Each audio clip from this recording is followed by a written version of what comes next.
In this set of promotional videos, we are going to go through three main topics. First, Project Workshop in Barcelona, today's topic. Second, Workshop Field Trip in Sierra Almagrera. And third, Workshop Field Trip in Caldes de Montbui. For more info about the others Brinneris promotional videos, please check our websites and social media. In March 2024, a project workshop was held in Barcelona focused on the recovery of critical raw materials from brines, titled Brinneris Resource Mapping and Innovative Technologies.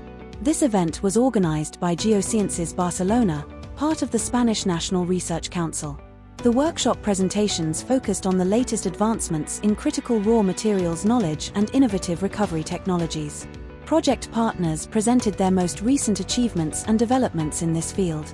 Participants also enjoyed two field trips, one to a historic geothermal site and another to a mining area. During the workshop, 14 presentations showcased the project's results to date, with a special emphasis on geothermal resources and potential critical raw materials from Spain, Portugal, and the Catalonia region. More than 40 participants attended from 12 different countries and institutions. This workshop was a successful gathering, highlighting project achievements and results, while also planning activities for the upcoming year. For further information, please visit our websites and follow us on social media.